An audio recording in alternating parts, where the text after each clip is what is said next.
আসসালামু আলাইকুম বন্ধুরা, কেমন আছেন? আশা করি আল্লাহর রহমতে ভালো আছেন। আমরাও ভালো আছি আলহামদুলিল্লাহ। চলে আসলাম আজকে একটি দুর্দান্ত রেসিপি নিয়ে। আজকে রান্না করব পাঙ্গাস মাছের পাতুরি। অনেক ভদ্রলোকে আছে পাঙ্গাস মাছের নাম শুনলেই নাক সিটকায়, যেটা থেকে গন্ধ লাগে, একটা তৈল তৈল ভাব আছে। কিন্তু আমার মতো করে রান্না করে খেয়ে দেখবেন ইনশাল্লাহ কোনো গন্ধ পাবেন না এবং তেল কাশটাও লাগবে না। আমি এখানে 4 পিস পাঙ্গাস মাছ ভালো করে ধুয়ে পরিষ্কার করে নিচ্ছি। আর এটার একটা টিপস হলো, যখন মাছটা আবার ধুয়ে নেবেন তখন তার 15 মিনিট আগে কিছু লবণ আর লেবুর রস দিয়ে ধুয়ে নেবেন, তাহলে আর এই পাঙ্গাসের যে একটা গন্ধ আছে সেটা আসবে না। লবণ আর লেবুর রস ভালো করে মাছের গায়ে মাখিয়ে 15 মিনিট রেখে দিব।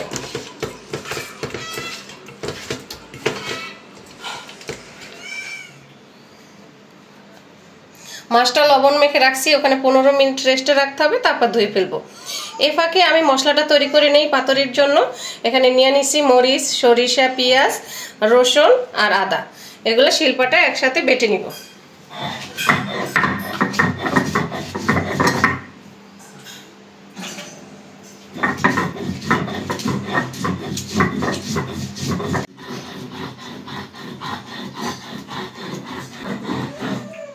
মশলাটা বাটা শেষ,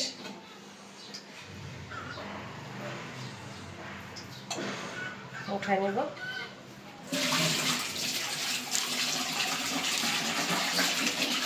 15 মিনিট পরে আমি মাছটা ধুয়ে নিয়ে আসলাম।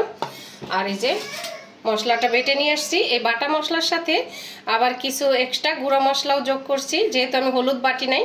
এই যে হলুদের গুঁড়া, ধনিয়া, জিরা, লবণ দিয়ে রাখছি। এখন এর সাথে দিয়ে দিব সরিষার তেল।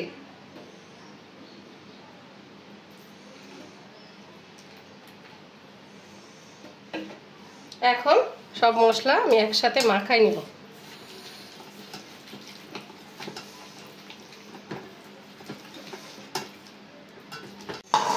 এখন মশলার সাথে মাছটা মাখাই নিব, একদম এপিট ওপিট উল্টিয়ে ভালো করে মশলাগুলো মাখাই দিব।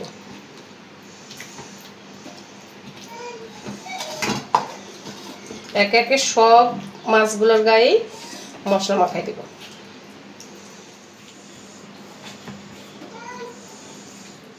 মাছটা মশলা মাখাই নিছি। এখন আমি আজকে পাতুরিটা করব লাউ পাতায়। তো এই যে লাউ পাতা নিয়ে নিছি। এখন মশলা সহ মাছটা লাউ পাতার ভিতরে দিয়ে দিব। উপরে দিয়ে দিব 1 ফালি কাঁচামরিচ। এখন লাউ পাতা দিয়ে এটা মুড়িয়ে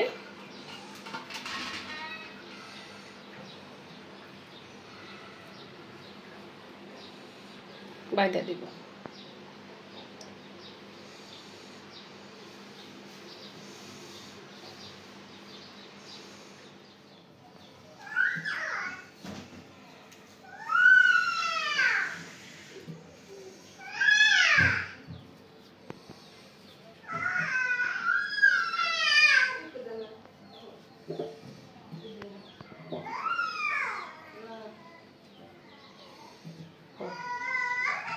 পাতুরি রেডি করা শেষ। এই যে সবগুলাই পাতার ভিতরে দিয়ে তৈরি করে নিছি। এখন রান্নাটা করে নিব। প্রথমেই চুলায় একটা প্যান বসাই দিলাম, দিয়ে দিব সয়াবিন তেল। এখন মাছগুলো দিয়ে দিব।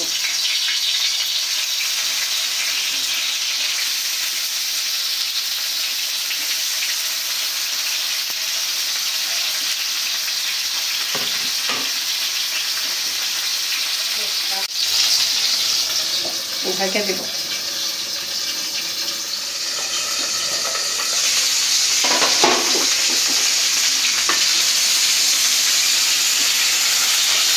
এখন পাতুরিগুলো উল্টিয়ে পাল্টিয়ে রান্না করে নেব।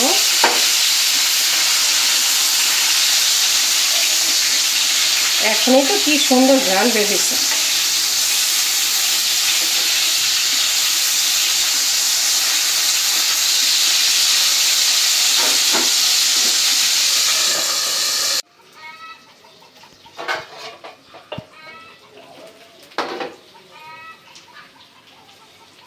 এই যে আমার পাতুরি রান্না করা কমপ্লিট। সেই সুন্দর ঘ্রাণ বের হয়েছে এবং মশলাটাও কিছু কিছু বের হয়ে আসছে, খুব সুন্দর হয়েছে।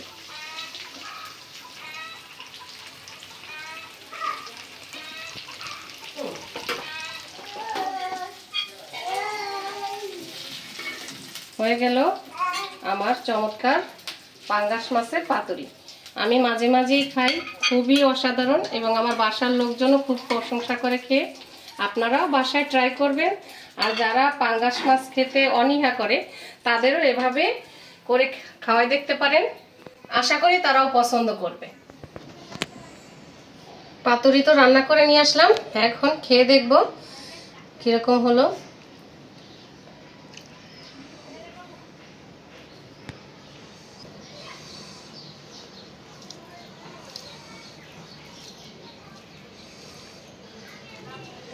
এই যে কি সুন্দর কালার, মাখা দিলেই তো দেখলেই মনে হয় যে এখনই সব ভাত আমি খেয়ে ফেলি, সব কয়টা পাতুরি আমি একাই খেয়ে ফেলি। বিসমিল্লাহ। দারুণ দারুণ, অসাধারণ। এটা যে না খাবে সে মিস করবে। এটা যে পাঙ্গাস মাছ দিয়ে করা, যারা পাঙ্গাস মাছ পছন্দ করে না তারা বুঝতেই পারবে না। সবাই বাসায় এভাবে খাইয়ে দেখেন। আর এভাবে তো পাঙ্গাস মাছে কাটা কম, বাচ্চাদেরও খাওয়াইতে সুবিধা, তো সবাই এভাবে রান্না করে খাবেন। আমি এখন শুধু খেতে থাকবো। আজ এ পর্যন্তই, দেখা হবে আমার পরের ভিডিওতে। আমার ভিডিওটা ভালো লাগলে আমার চ্যানেলটি সাবস্ক্রাইব করে দিবেন, লাইক কমেন্ট শেয়ার করে বন্ধু হয়ে আমার পাশে থাকবেন আশা করি। আল্লাহ হাফেজ।